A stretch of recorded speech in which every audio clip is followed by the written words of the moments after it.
China রসুন 200 টাকা বিক্রি করেন, দেশি রসুন 220 টাকা বিক্রি করেন, তাহলে দাম নির্ধারণের ক্ষেত্রে ওটা বাড়ায় বাড়ায় লিখে রাখছেন কেন? তো এই যে রসিদ না থাকলে বললেন যে 165, এটা কিভাবে প্রমাণ করব?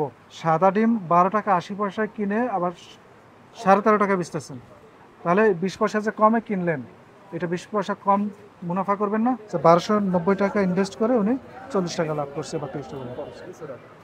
200 টাকা, এখানে তো 240 পর্যন্ত লেখা আছে। এটা কত? এটা কত? কত এটা? আর এটা 200? তো দুটোর ভাউচার দেখান আমাকে। চায়না রসুন 200 টাকা বিক্রি করেন, দেশি রসুন 220 টাকা বিক্রি করেন, তাহলে দাম নির্ধারণের ক্ষেত্রে ওটা বাড়ায় বাড়ায় লিখে রাখছেন কেন? তারিখ তো আজকে দেখা যাচ্ছে। হ্যাঁ, তাহলে এই যে পেঁয়াজের ক্ষেত্রে 112 থেকে 220, রসুনের ক্ষেত্রে 210 থেকে 240, এই যে যে একটা স্কেল রাখতেছেন, এটা তো অনেক বড় স্কেল। টাইলক্স, যার অ্যান্টিব্যাকটেরিয়াল এজেন্ট টয়লেটের কোনায় কোনায় পৌঁছে 99% জীবাণু ধ্বংস করে। টাইলক্স টয়লেট ক্লিনার, ক্লিন মানেই টাইলক্স। তাহলে আপনি বললেন যে 200 আর 220 করে বিক্রি করেন, তাহলে 240 পর্যন্ত লিখছেন কেন?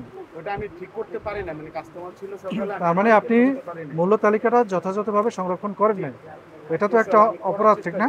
মূল্য তালিকা আপনি হালনাগাদ করেন নাই, তো এটা অপরাধ হয়েছে। তাহলে আজকে আপনাকে জরিমানা করা হচ্ছে। এটা প্রতিদিনের কাজ, সকালের কাজ। মানে আমার সকালে কাস্টমার আমি দেখতে পাচ্ছি যে তারিখ লেখা আছে 5 তারিখ, আজকের তারিখ, তার মানে তারিখটা সংশোধন করার সুযোগ আপনার হয়েছে। কালকে করছে এটা, অগ্রিম করে রাখছেন। বাবা ছিল, রাত্রে বাবা তারিখটা দিয়ে গেছে, সকালে আমি ক্লিয়ার করতে পারিনি। 55 টাকা আলি বেশি আর 165 টাকা রসুন। ডিম কত করে খাচ্ছি? ডিমের খাসি হচ্ছে আপনার 405। ক্যালকুলেটর আছে আপনার কাছে? জি, ক্যালকুলেটর 55 টাকা যে বিক্রি করছেন, এরকম কোনো রসিদ টসিদ দেন না তো?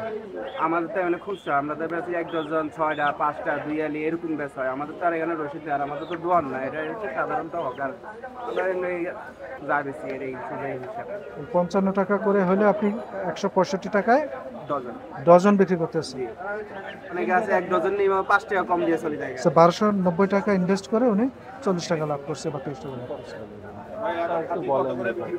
আরেকটু কমান আপনি। ভাই খাসি কি বারবার কম দেবে? একবারে তো বলছি যে 405 টাকা। আপনি কি আরেকটু কমাইতে পারেন না? 52 টাকা আমাদের এই যে কিনে আপনি হিসাব করেন, আপনি যদি 1 টাকা 2 টাকা লাভ করেন প্রতি হালিতে, তাহলে তো অনেক হচ্ছে।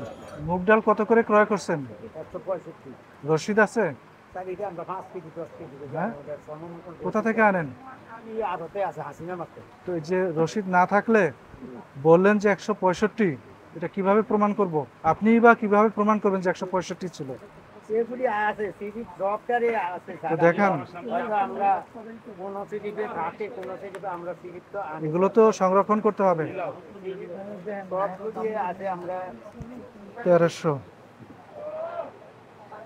আর সাদা ডিম?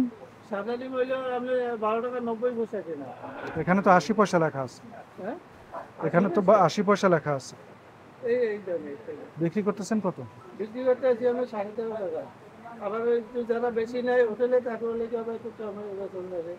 তো ওটাও 13.5 টাকা বেচেন, এটাও 13.5 টাকা বেচেন। হ্যাঁ, খুচরা এই দামে। হ্যাঁ, কিন্তু এখানে তো দামের পার্থক্য আছে, 20 পয়সার পার্থক্য আছে তো। আর এটা তো সাদা ডিম অনেক ভাঙা পড়ে, বেশি ওভার সাইজ, অনেক গলা ভাঙা আসতে পারে। লাল ডিম ভাঙে না? আবার শুধু বেচলে আবার নষ্ট হলে ওইটাও আবার কাস্টমারে ফেরত দেওয়া লাগে। লাল ডিম কি ভাঙা পড়ে না? হ্যাঁ, অনেক ভাঙা পড়ে, দেখেন অবস্থা। সাদা ডিম 12 টাকা 80 পয়সায় কিনে আবার 13.5 টাকা বেচতেছেন, তাহলে 20 পয়সা যে কমে কিনলেন, এটা 20 পয়সা কম মুনাফা করবেন না? মনে করি এটা আবার যারা একটু বেশি নেয় তাদের আবার কমে পড়ে। সেটা তো লাল এবং সাদা দুইটার ক্ষেত্রেই, বেশি নিলে তো কম রাখেন, কিন্তু দুইটা দুই দামে কিনেছেন কিন্তু বেচতেছেন একই দামে, তাহলে এটা কি ঠিক হচ্ছে? না, খুচরা বাজার এরকম হয় সব। কিরকম হয়? এই যে ডজন হচ্ছে 62 টাকা পড়ে আর কি। হ্যাঁ, সাদাটা?